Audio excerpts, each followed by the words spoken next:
Otoritas Jasa Keuangan OJK berencana meninjau ulang aturan mengenai rekening pasif atau dorman account di perbankan. Langkah itu dilakukan demi memperjelas posisi dan hak-hak nasabah maupun bank agar tidak ada pihak yang dirugikan.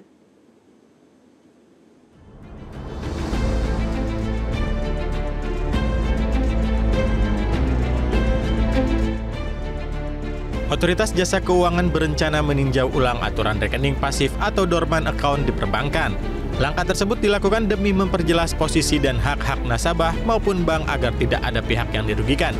Anggota Dewan Komisioner sekaligus Kepala Eksekutif Pengawas Perbankan OJK Dian Ediana Rai mengatakan OJK dalam kewenangan berdasarkan undang-undang akan melakukan langkah-langkah menjaga stabilitas sistem keuangan dan perbankan.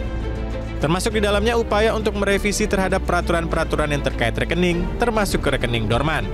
Dian menekankan pentingnya kejelasan posisi semua pihak dalam pengelolaan rekening tidak aktif. Rencana revisi ini mencuat setelah Pusat Pelaporan dan Analisis Transaksi Keuangan atau PPATK sebelumnya menghentikan sementara transaksi di sejumlah rekening dorman.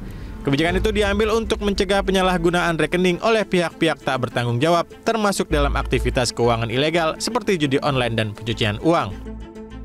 Rekening dorman yang dimaksud adalah rekening yang tidak menunjukkan aktivitas transaksi selama 3 hingga 12 bulan, baik berupa tabungan perorangan, rekening giro, maupun rekening valuta asing. Namun pada Jumat 1 Agustus 2025 lalu, Koordinator Kelompok Substansi Humas PPATK M. Natsir Kongah mengatakan PPATK kembali membuka sekitar 30 juta rekening yang sempat diblokir sejak 3 bulan lalu. Dengan adanya revisi dari OJK diharapkan regulasi keuangan di sektor perbankan menjadi lebih adaptif terhadap potensi resiko kejahatan sekaligus memberi kepastian hukum bagi pemilik rekening dan lembaga keuangan. Tim Liputan Metro TV. Lalu apakah aturan tersebut mampu meredam polemik dari aturan pembekuan sementara rekening dorman atau rekening pasif? Kita akan membahasnya bersama dengan Direktur Eksekutif Selyus Bima Yudhistira. Dan sebenarnya kami juga sudah berupaya untuk menghubungi pihak OJK namun belum mendapatkan respon hingga saat ini. Selamat pagi Mas Bima. Selamat pagi. Ya Mas Bima, bagaimana Anda melihat wacana dari OJK untuk merevisi peraturan terkait dengan rekening dorman ini? Iya, saya pikir sebelumnya kan ada kesalahan dari PPATK. Kemudian ketika OJK sekarang yang lebih berwenang melakukan pembekuan rekening misalnya, itu juga harus ada dasar yang jelas. Di beberapa negara misalnya ada yang sampai 2 tahun, ada yang sampai 15 tahun, rekening tanpa transaksi, artinya baik transfer maupun memasukkan uang, itu baru dikatakan sebagai rekening dorman, rekening menganggur. Jadi kalau Indonesia durasinya lebih pendek dibandingkan negara-negara lain, tentu ini kan menimbulkan kekhawatiran ya. Ada kepercayaan dari para nasabah, karena ini juga menyangkut bukan hanya rekening pribadi, tapi juga rekening giro di perbankan. Jadi ini harusnya dikaji, kemudian dasarnya juga jelas, karena kalau awalnya adalah transaksi kriminal atau kejahatan menggunakan rekening dorman, maka yang harusnya dilakukan sebenarnya adalah identifikasi rekening mana yang digunakan, tidak bisa langsung kemudian semua rekening dorman itu dianggap atau dipersepsikan sebagai rekening yang terkait tindak pidana kejahatan, apalagi terkait dengan judol misalnya atau pinjol ilegal. Jadi harus jelas. Kalau ini kan seolah-olah semua rekening dorman, apapun alasannya, mau karena memang hanya untuk menyimpan uang atau karena misalnya untuk mengharapkan bunga misalnya, itu dianggap semuanya tindak pidana kejahatan. Ini nggak setuju juga. Jadi jangan asal semua rekening dorman dipersepsikan sama, itu saya kira nggak fair. Karena ada juga yang menggunakan rekening misalnya karena nominalnya kecil, itu pun sudah tiap bulan dipotong kan biaya administrasi dari perbankan. Jadi sebenarnya kebebasan nasabah itu mau pakai kapanpun rekeningnya, selama misalnya dalam kurun waktu 2 tahun, 3 tahun. Nah barulah ada semacam freeze atau pemblokiran rekening untuk dimintai keterangan ketika ingin dihidupkan kembali rekeningnya. Tapi jangan cara-cara yang sifatnya drakonian ya, saya menyebutnya drakonian. Jadi ada kebijakan yang berlebihan, yang eksesif, yang justru tidak menyelesaikan persoalan. Karena kalau judol masalahnya di servernya dibekukan. Bukan semua rekening dorman jadi korban dari penanggulangan judi online. Ya, Mas Bima, selain memang terkait dengan durasi pemblokiran, jangka waktu berapa lama, kemudian juga proses identifikasi yang menjadi penting, salah satunya juga yang menjadi permasalahan utama dari PPATK ini adalah karena ternyata kewenangan PPATK itu tidak mencapai pada diperbolehkan memblokir rekening. Apakah terkait dengan kewenangan pemblokiran rekening, siapa yang berhak ini juga perlu diatur lagi dalam revisi OJK yang baru? Iya, jadi kita melihat adanya tumpang tindih ya, tumpang tindih yang cukup serius antara PPATK dengan OJK. Ini antara siapa yang berwenang melakukan pemblokiran rekening. Sebenarnya aturannya sudah jelas, PPATK itu kan pelaporan, dia hanya melaporkan kepada pihak berwajib untuk melakukan tindak lanjut apabila ditemukan adanya indikasi transaksi yang mencurigakan, transaksi terkait dengan tindakan kriminal. Jadi nggak bisa semua rekening dorman PPATK itu salah, itu menyalahi prosedur ya. Itu bisa beresiko juga. Nah, artinya kalau OJK yang berwenang melakukan penutupan rekening atau pemblokiran, maka harus diatur dalam POJK secara rinci. Jadi kita memang menunggu, tapi aturannya tadi jangan sampai merugikan pihak-pihak, terutama rekening-rekening yang nominalnya kecil di bawah 10 juta rupiah. Karena memang dia ingin menabung untuk anaknya di ke depan, dalam 5 tahun dia nggak apa-apakan rekening itu. Itu jangan sampai kemudian membuat masyarakat kembali lagi menabungnya di bawah bantal, terutama di kelompok menengah ke bawah dan juga di pedesaan, akibat salah kebijakan pemblokiran rekening dorman. Itu sebenarnya yang harus dihindari, tapi wewenangnya siapa? Wewenangnya saya kira ada di OJK, berkoordinasi dengan pihak perbankannya. Baik Mas Bima, jika memang tumpang tindih kewenangan, perlukah diatur pula sanksi apabila ternyata PPATK kembali melakukan hal serupa ke depannya? Ya, saya pikir harus ada sanksi yang cukup tegas. Kalau perlu ada perombakan direksi dari PPATK ya, atau kepala PPATK.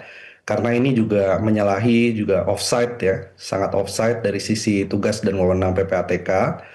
Karena mungkin mereka juga kebingungan selama ini laporan transaksi judol mungkin belum ada tindak lanjut dari aparat penegak hukum yang lebih serius, sehingga mereka potong kompas mengambil alih melakukan pemblokiran rekening. Itu bisa terjadi, tapi kalau sudah ada offside wewenang seperti ini, saya kira perlu ada teguran, dan tegurannya dalam bentuk salah satunya adalah perombakan dari jajaran PPATK. Hal lain juga nampaknya kita lihat ya terkait dengan tindakan PPATK ini langsung main hajar saja tanpa adanya sosialisasi terlebih dahulu. Sebenarnya seberapa penting sih sosialisasi ini dilakukan kepada masyarakat sebelum pemblokiran rekening ini dilakukan, dan apakah perlu diakomodir dalam wacana revisi aturan yang baru ini?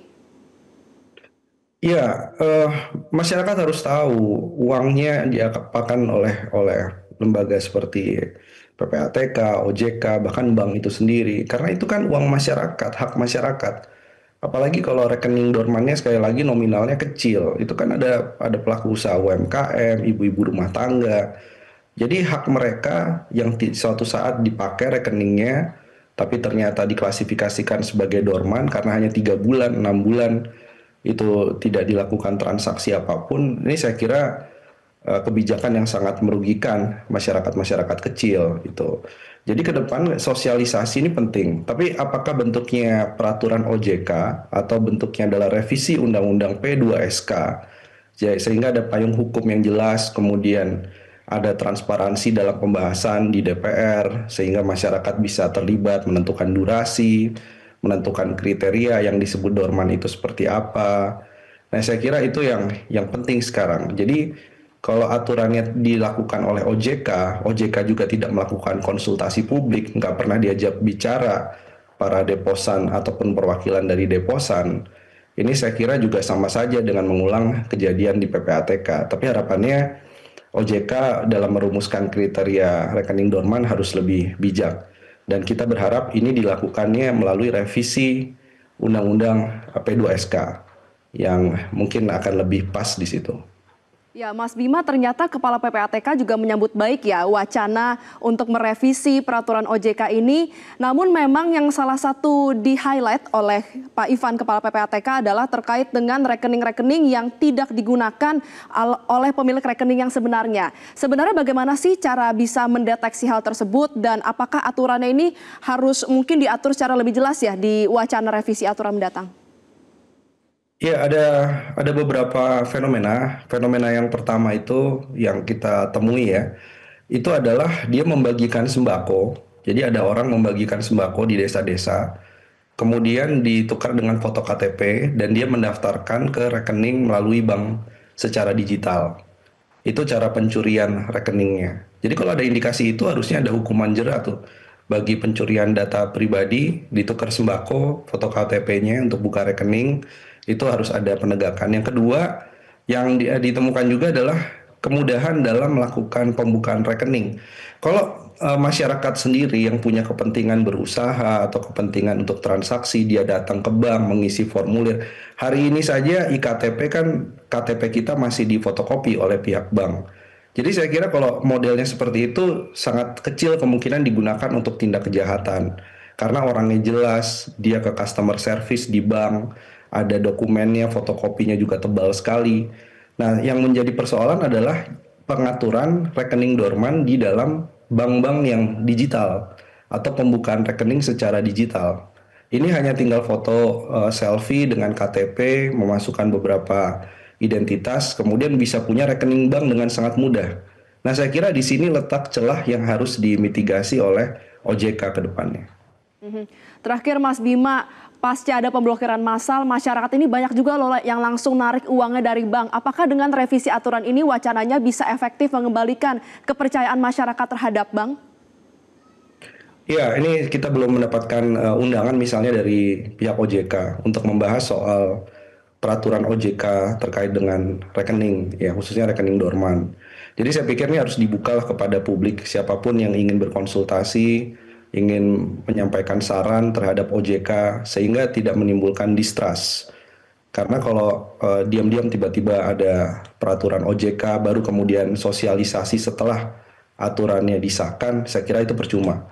Yang lebih penting adalah pada saat sekarang, ini harus identifikasi, harus survei, harus ada studi mendalam, kajian mendalam. Apa sih yang disebut sebagai rekening dorman yang beresiko menjadi pencucian uang atau menjadi tindakan kejahatan keuangan seperti pinjol ataupun judol yang ilegal. Ini apa definisinya? Itu yang harus dari awal dilakukan konsultasi yang bermakna kepada publik. Meskipun nanti POJK atau Undang-Undang P2SK sebagai salah satu solusi regulasinya. Nah, ini harus dimulai dari sekarang. Jadi kita belum mendapatkan undangan langsung misalnya dari OJK untuk meminta tanggapan dan juga hasil kajian soal itu. Nah, itu yang harapnya dilakukan sekarang sehingga ada trust lagi dari masyarakat.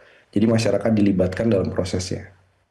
Ya, menjadi penting ya supaya kejadian serupa tidak terulang kalau pemblokiran massal ini mendadak. Jangan sampai perubahan aturan ini juga nantinya mendadak ya. Karena masyarakat harus sama-sama kawal supaya memang, karena ini kan kepentingan masyarakat nih yang terusik supaya kedepannya juga kepercayaan masyarakat, perlindungan konsumen juga bisa terjamin. Terima kasih Direktur Eksekutif Selyus Bima Yudhistira sudah bersama kami di Selamat Pagi Indonesia. Jelajahi cara baru mendapatkan informasi. Download Metro TV Extend sekarang.